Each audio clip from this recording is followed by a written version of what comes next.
Hello students, twelfth के सभी students का आज की फिजिक्स ऑनलाइन क्लास में स्वागत है। लास्ट क्लास में हमने पढ़ा था कूलाम नियम। कूलाम का नियम लास्ट क्लास में पढ़ा हमने, जिसके अकॉर्डिंग दो बिंदुवत आवेशों के मध्य लगने वाला बल 1/4πε0 जो k की जगह यूज़ किया था, Q1 Q2/r²। तो परिमाण इस कूलाम के नियम के अकॉर्डिंग इस सूत्र से ज्ञात करते हैं, जहाँ ε0 का मान और मात्रक मैंने लिखा दिया था पिछली वीडियो में। Q1 Q2 आवेश के परिमाण है और r क्या है, बीच की दूरी। अब इसकी अपन एक दिशा, क्योंकि बल एक सदिश राशि है और सदिश की क्या होती है, दिशा। तो जो दो चार्ज हैं Q1 परिमाण और Q2 परिमाण का, ये दो आवेश हो गए Q1 और Q2 और ये बीच की दूरी। तो चूंकि दोनों आवेशों को मिलाने वाली रेखा के अनुदिश बल की दिशा होगी, जो बल हम ये लिख रहे हैं विद्युत बल, इस बल की दिशा कहाँ होगी, बल की दिशा दोनों आवेशों को मिलाने वाली रेखा के अनुदिश।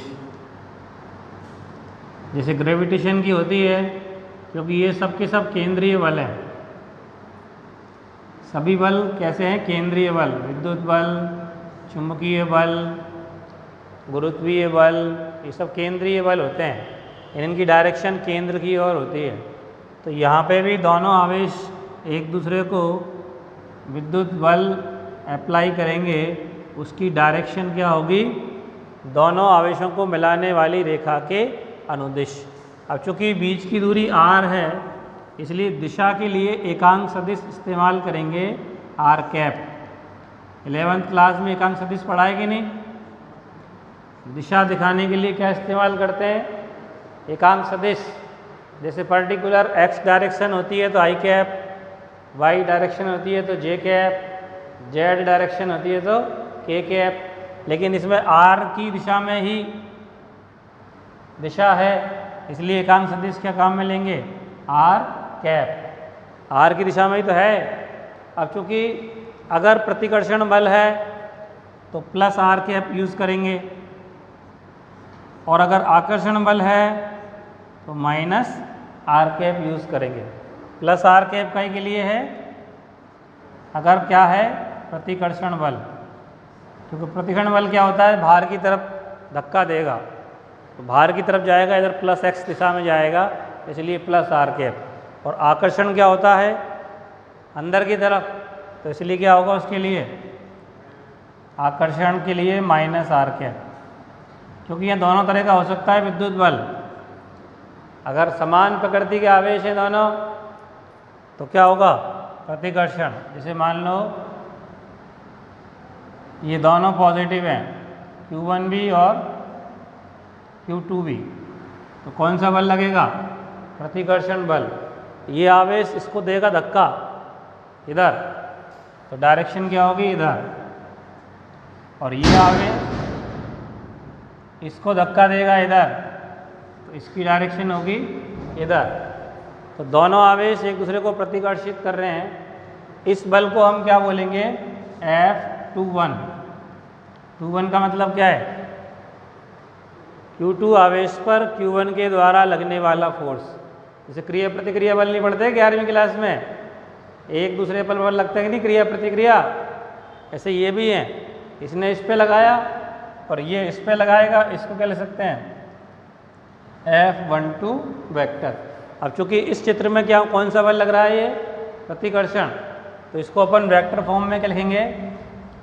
और चूंकि इनका परिमाण बराबर होगा, F12 बराबर F21, परिमाण में बराबर है।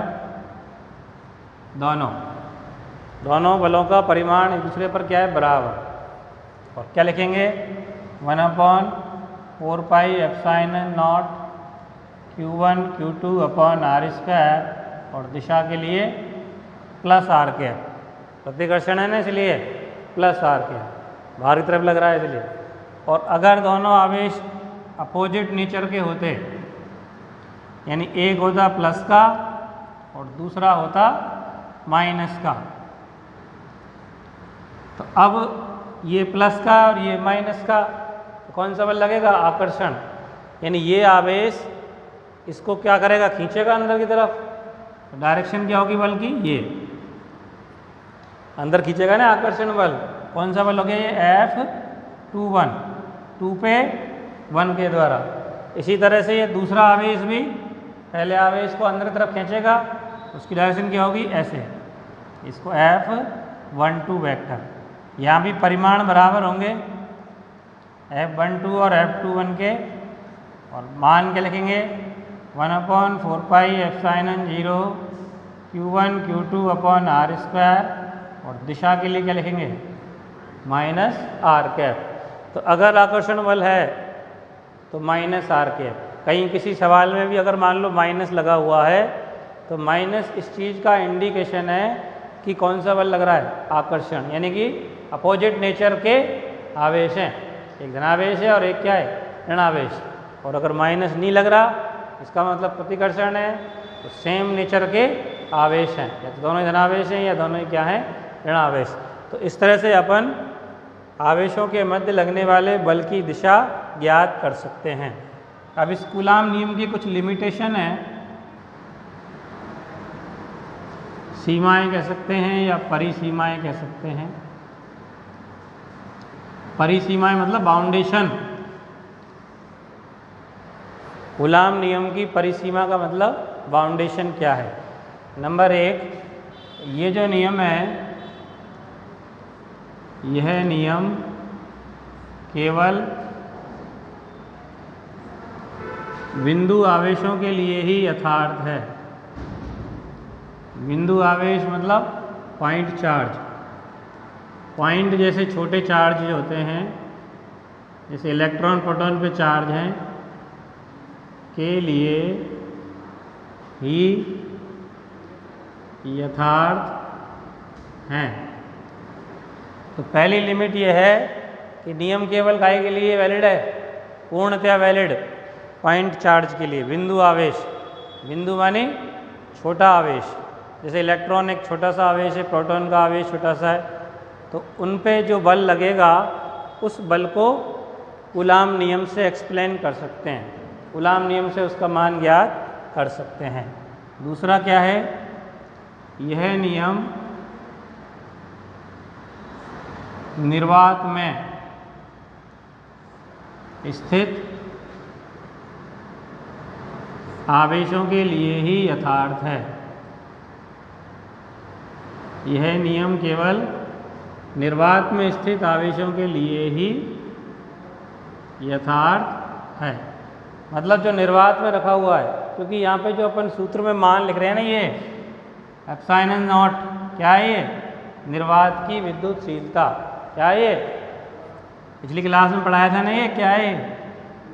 निर्वात की। यानी कूलाम ने जो अपना नियम प्रस्तुत किया वो प्रैक्टिकली उसने जो इस सूत्र को डेवलप किया, प्रूफ किया, तो उसने सारे ऑब्जर्वेशन काई में किए? निर्वात में। तो इसलिए ये सूत्र या ये नियम निर्वात के लिए वैलिड है। अगर निर्वात की जगह कोई और माध्यम आता है तो फिर ये सूत्र की जिसमें कुछ चेंज करना पड़ेगा, ये काम नहीं करेगा। ठीक है ना? ये नहीं कि वही वाला एप्सिलॉन 0 को मान हमें लिख दिया तो सबके लिए वही आ गया। माध्यम चेंज होने पे बल का मान चेंज होगा। तीसरा, इस नियम में जो ये F12 और F21 है, यानी 1 के द्वारा 2 पे लगने वाला और 2 के द्वारा 1 पे लगने वाला, परस्पर क्रिया प्रतिक्रिया बल की भांति हैं। क्रिया प्रतिक्रिया बल की भांति है। जैसे क्रिया प्रतिक्रिया बल होते हैं ना, परिमाण में बराबर लेकिन दिशा में क्या होते हैं? विपरीत। वैसे ही है, जैसे एक बल इधर लग रहा है, एक इधर लग रहा है ना, क्रिया प्रतिक्रिया की तरह नहीं हुआ क्या? इसमें भी वही है, एक इधर खींच रहा है, दूसरा उधर खींच रहा है। तो क्रिया प्रतिक्रिया बल की तरह हैं परिमाण में बराबर है और दिशा क्या है, विपरीत, यानी क्रिया प्रतिक्रिया बल की। तो ये लिमिटेशंस हैं जो कूलाम नियम के लिए ज़रूरी है। अब मैं ये बात कर रहा हूँ, अगर मान लो निर्वात की जगह कोई और माध्यम होता तो बल का सूत्र क्या होता, परावैद्युत माध्यम।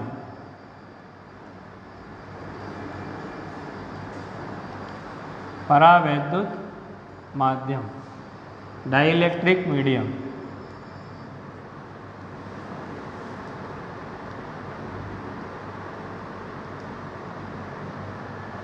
एवं माध्यम का परावैद्युतांक, माध्यम का परावैद्युतांक,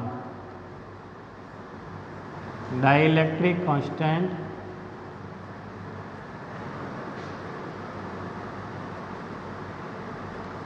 ऑफ मीडियम।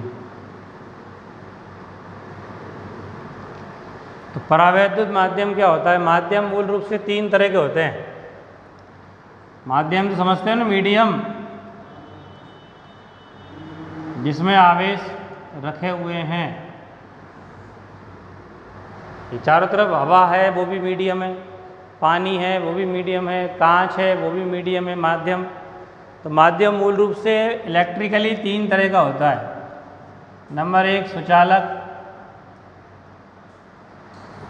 नंबर 2 कुचालक और नंबर 3 होता है अर्धचालक। नाम सुने होंगे तुमने ये, सुचालक, कुचालक और अर्धचालक। 3 तरह के माध्यम होते हैं इलेक्ट्रिकली। सुचालक का मतलब होता है सु मानी अच्छा, गुड कंडक्टर, गुड कंडक्टर। अब कंडक्ट मानी होता है चालन, यानी जिसमें आवेश अच्छे से चल सके, गुड कंडक्शन हो, बहुत अच्छे से आवेश का चालन हो सके, उसको क्या कहते हैं, गुड कंडक्टर, सुचालक। और कु मानी क्या होता है, बुरा, बैड कंडक्टर। बैड मानी बुरा, जिसमें आवेश नहीं चल सके उसको क्या कहते हैं, बैड कंडक्टर। और तीसरा होता अर्ध, अर्ध मानी सेमी, सेमी कंडक्टर। सेमी मतलब इनका आधा है, अच्छे और बुरे के बीच का, ना ज़्यादा अच्छा और ना ज़्यादा बुरा, उसको क्या कहते हैं, सेमी कंडक्टर। तो ये तो विशेष अलग होते हैं, जो कुछ गिनती के ही पदार्थ होते हैं, इसलिए अभी फ़िलहाल इनकी बात बाद में करेंगे जब इनका नया चैप्टर आएगा। अभी इनकी बात कर रहे हैं। तो सुचालक तो वो होते हैं जैसे धातुएं होती हैं, सोना, चांदी, तांबा, एल्युमिनियम, इनमें आवेश चल सकता है ना, करंट आता है कि नहीं? अरे आवेश चलता नहीं है, हमें करंट, धारा पड़ी है कि नहीं 10th क्लास में? तो आवेश का चालन जिसमें होता है अच्छे से, उसको कहते हैं सुचालक। और कुचालक वो होते हैं जिनमें आवेश का चालन नहीं होता। तो इन्हीं पदार्थों का दूसरा नाम क्या है, बैड कंडक्टर का दूसरा नाम है परावैद्युत। क्या नाम है इनका, परावैद्युत माध्यम। अब इनको परावैद्युत क्यों कहते हैं? परा मानी डाई, डाई इलेक्ट्रिक। क्योंकि इस तरह के जो पदार्थ होते हैं ना कुचालक, जब इनको इलेक्ट्रिक फील्ड में रखते हैं, यानी आवेश के प्रभाव क्षेत्र में, विद्युत क्षेत्र का मतलब क्या है, आवेश का प्रभाव क्षेत्र। जैसे द्रव्यमान का प्रभाव क्षेत्र गुरुत्वीय क्षेत्र कहलाता है, 11वीं में पढ़ा है ना। पृथ्वी का द्रव्यमान का क्षेत्र क्या कहलाता है, गुरुत्वीय क्षेत्र, जिसमें गुरुत्वाकर्षण लगाता है हर एक वस्तु पर। ऐसे ही आवेश का प्रभाव क्षेत्र क्या कहलाता है, विद्युत क्षेत्र। तो विद्युत क्षेत्र में जब इन पदार्थों को रखते हैं, कौन को, कुचालक। कुचालक के एग्जाम्पल क्या हैं, जैसे कांच, लकड़ी, अभ्रक, मोम, ये सब का एक एग्जाम्पल है कुचालक। तो कुचालक पदार्थों को जब किसी इलेक्ट्रिक फील्ड में रखेंगे, इलेक्ट्रिक फील्ड मतलब आवेश का प्रभाव क्षेत्र, जहाँ कोई भी आवेश है, पॉजिटिव है या नेगेटिव है, उसके चारों तरफ उसका प्रभाव है, उसके अंदर कोई आएगा तो प्रभावित होगा। जैसे गुरुत्वीय क्षेत्र होता है वैसे ही क्या होता है, विद्युत क्षेत्र। तो तो विद्युत क्षेत्र में जब इन पदार्थों को रखते हैं ना, कौन को, कुचालकों को, तो उनके जो अणु परमाणु हैं वो ध्रुवित हो जाते हैं, यानी उनका नेगेटिव चार्ज एक साइड में और पॉजिटिव चार्ज एक साइड में हो जाता है। अपन जानते हैं कि हर एक परमाणु के पास दोनों तरह का आवेश होता है कि नहीं होता? अरे परमाणु में दोनों तरह का आवेश होता है कि नहीं होता? नाभिक में पॉजिटिव चार्ज प्रोटॉन के रूप में और उसके चारों तरफ इलेक्ट्रॉनों के रूप में समान परिमाण का क्या होता है, नेगेटिव चार्ज। लेकिन वो परमाणु बहुत छोटा आयतन होता है, इसलिए सामान्य रूप से दोनों चार्ज एक ही सेंटर्ड होने के कारण एक दूसरे का प्रभाव क्या कर देते हैं, कैंसिल। तो ना पॉजिटिव का प्रभाव दिखता है और ना नेगेटिव का दिखता है। ना तो क्या दिखता है, पॉजिटिव का। अरे जब पॉजिटिव और नेगेटिव को एक ही जगह रख दोगे, परमाणु का त्रिज्या 10⁻⁻10 मीटर होती है, इतने से आयतन में उसी में पॉजिटिव और उसी में घपड़ थपड़ नेगेटिव। तो नेगेटिव का इफेक्ट और पॉजिटिव का इफेक्ट एक दूसरे ने क्या कर दिया, कैंसिल। इसलिए परमाणु पर ना तो पॉजिटिव चार्ज का प्रभाव दिखता है और ना का दिखता है, नेगेटिव का। इसलिए क्या कहते हैं अपन परमाणु को, न्यूट्रल, वैद्युत रूप से उदासीन क्यों कहते हैं? इसीलिए कहते हैं क्योंकि परमाणु का आयतन इतना छोटा है कि उसमें पॉजिटिव नेगेटिव एक ही जगह सेंटर्ड होने की वजह से कोई प्रभाव नहीं। जैसे खिचड़ी बनाते नहीं, खिचड़ी काई से बनती है, दाल और चावल। तो दाल और चावल को एक साथ उबाल लो, सेक दो, भून लो, कुछ भी जो भी खिचड़ी बनाते हैं, तो उसमें न दाल का स्वाद आता और न काई का स्वाद आवे, चावल का। क्या कहते हैं उससे, खिचड़ी। और दाल अलग बनाओ, चावल अलग बनाओ, तो पूरा शाही भोजन हो जाता, दाल चावल। क्या बनाया साहब, दाल चावल, मज़े आ गए, शाही भोजन हो गया ना। है तो वही कंपोनेंट्स, तो वही है दाल और चावल, और एक साथ बना दिया तो क्या बन गया उसका नाम, खिचड़ी। तो ऐसे ही परमाणु या अणुओं में पॉजिटिव नेगेटिव अगर एक साथ ही हो गए तो कोई प्रभाव नहीं, लेकिन जब इनको इलेक्ट्रिक फील्ड में रखेंगे तो ये सेपरेट हो जाते हैं, सेपरेशन हो जाता है। सेपरेशन माने पृथक्करण, क्योंकि नेगेटिव पॉजिटिव से सेपरेट हो जाएंगे, तो फिर इसका कुछ ना कुछ प्रभाव अब दिखेगा। तो इसीलिए इन पदार्थों का नाम क्या है, डाई इलेक्ट्रिक। डाई मान दो हो गए ना, दो सेंटर हो गए ना भैया। भाई पहले एक ही सेंटर था, उसी सेंटर पे पॉजिटिव, उसी सेंटर पे नेगेटिव, लेकिन जैसे ही इनको इलेक्ट्रिक फील्ड में रखा तो पॉजिटिव और नेगेटिव चार्ज का सेंटर अलग अलग हो गया। तो दो हो गए सेंटर, इसलिए नाम क्या हो गया, डाई इलेक्ट्रिक। इलेक्ट्रिक शब्द काई के लिए, आवेश के लिए तो है, तो डाई इलेक्ट्रिक मीडियम। इसीलिए इनका नाम, दूसरा नाम क्या है, कुचालक पदार्थों का परावैद्युत माध्यम। तो समझ के परावैद्युत माध्यम क्या है, जिनमें विद्युत क्षेत्र में रखने पर अणु या परमाणुओं के धनावेश ऋणावेश के वितरण केंद्र अलग अलग हो जाते हैं, तो वो पदार्थ क्या कहलाते हैं, परावैद्युत पदार्थ। तो कुचालक पदार्थ ही परावैद्युत होते हैं अपॉन निर्वात की विद्युतशीलता। माध्यम की विद्युतशीलता अलग है और निर्वात की विद्युतशीलता अलग है।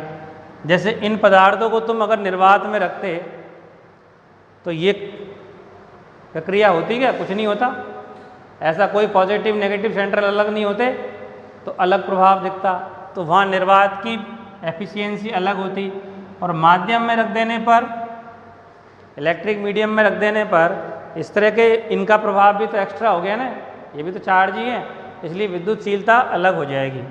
तो माध्यम की विद्युतशीलता को कैसे दिखाएंगे अपन, एप्सिलॉन, और इसको एप्सिलॉन 0 या एप्सिलॉन नॉट से। तो इन दोनों का रेशो, अनुपात, इस परावैद्युतांक कहलाता है, या कह सकते हैं इसको आपेक्षिक विद्युतशीलता। दूसरा नाम क्या हो सकता है इसका, आपेक्षिक। आपेक्षिक नहीं पढ़ते क्या तुम, अपेक्षा। अपेक्षा मतलब तुलना, एक की दूसरे से तुलना। तो तुलनात्मक जो मान है, तो माध्यम की विद्युतशीलता किसकी तुलना में, निर्वात की विद्युतशीलता की तुलना में माध्यम की विद्युतशीलता का अनुपात क्या कहलाता है, परावैद्युतांक, इसलिए इसको ऐसे लिखेंगे एप्सिलॉन आर। आर मतलब रिलेटिव, आपेक्षिक। आपेक्षिक की वजह से रिलेटिव, रिलेटिव को आपेक्षिक कहते हैं हिंदी में। आर का मतलब एप्सिलॉन आर। तो आपेक्षिक विद्युतशीलता या परावैद्युतांक। अब चूंकि माध्यम की विद्युतशीलता एप्सिलॉन हमेशा एप्सिलॉन 0 से क्या होगी, ज़्यादा। एप्सिलॉन 0 का मान तो अपन जानते हैं कितना मान होता है इसका, पिछली क्लास में लिखाया 8.85 गुणा 10⁻⁻12 कूलाम स्क्वायर प्रति, ये मान लिखाया था ना पिछली क्लास में। तो ये तो फिक्स है, क्योंकि निर्वात का मतलब तो होता है कोई माध्यम नहीं। निर्वात का मतलब क्या होता है, कोई माध्यम नहीं, तो वो तो फिक्स है। अब अगर कोई माध्यम है, कुचालक है या सुचालक है, तो एप्सिलॉन का मान हमेशा क्या आएगा, एप्सिलॉन 0 से ज़्यादा।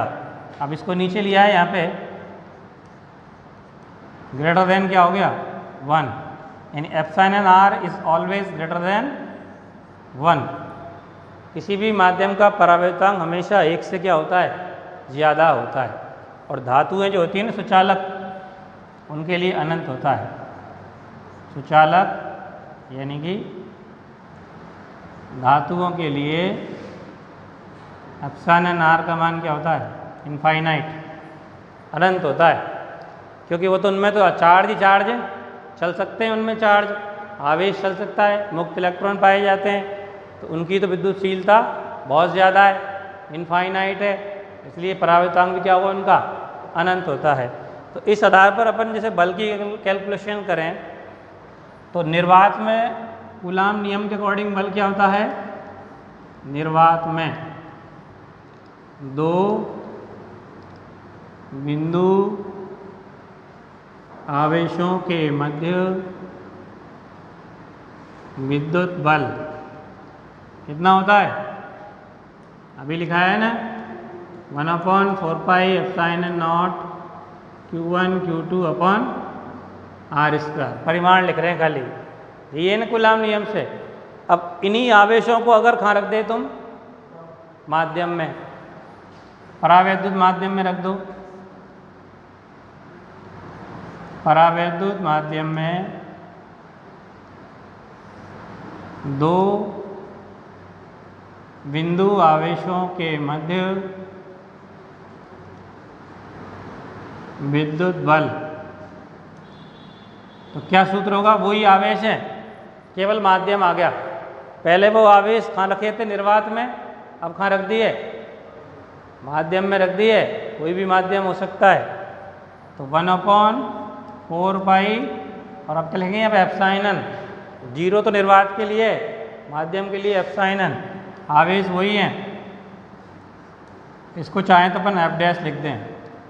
अब बताओ समीकरण 1 और 2 से किसका मान ज़्यादा हुआ, निर्वात में बल ज़्यादा लगेगा कि माध्यम में ज़्यादा लगेगा। इन दोनों को तुलना करके देखो, इनका एक्सप्रेशन मैंने यहाँ लिख दिया, epsilon is always greater then epsilon 0। तो इन दोनों में कौन सा बल ज़्यादा है, समीकरण 1 और 2 में, तुलना करो। तुलना कैसे करो, f में f' का भाग दे दो, f' में f का दे लो, जैसे में दे लो, कोई दिक्कत नहीं, तुलना ही करनी है। तो जब भाग देंगे तो 1/4π दोनों जगह से कट जाएगा, Q1 Q2 अपॉन r² भी कट जाएगा। इधर से क्या बचा, 1/ε0 बचा ना यहाँ से, और यहाँ से क्या बचा, 1/ε बचा कि नहीं, ये ऊपर जाएगा। तो एप्सिलॉन अपॉन एप्सिलॉन 0, और एप्सिलॉन अपॉन एप्सिलॉन 0 क्या कहलाता है, एप्सिलॉन r। तो f upon f' equal to कितना हो गया, एप्सिलॉन r, यानी कि f' इक्वल टू कितना हो गया, f अपॉन, इसको यहाँ ले आओ, उसको उधर ले जाओ, एप्सिलॉन r। और एप्सिलॉन r का मान हमेशा क्या होता है, 1 से ज़्यादा। अरे ये मान क्या है, हमेशा 1 से ज़्यादा। तो f' क्या आएगा, ज़्यादा कम। अरे बटे में ज़्यादा का भाग लगेगा, 2 का लगे, 3 का लगे, 4 का लगे, 5 का लगे, 10 का लगे, 20 का लगे, तो वैल्यू कम ही तो आएगी। यानी कि f' हमेशा F से क्या आएगा, कम आएगा। यानी कि निर्वात में जब आवेश रखे होते हैं तो मैक्सिमम बल लगाते हैं एक दूसरे पर, और इसके अलावा किसी और माध्यम में जब रख देंगे तो बल का मान क्या हो जाता है, घट जाता है। कितना घटेगा ये डिपेंड करेगा कौन सा माध्यम है, उसका परावर्तन कितना है। अगर 5 है तो 1/5 रह गया, 10 है तो 1/10 रह गया, 20 है तो 1/20 रह गया। तो माध्यम में आवेशों के मध्य विद्युत बल का मान निर्वात में लगने वाले बल की अपेक्षा घट जाता है। ठीक है।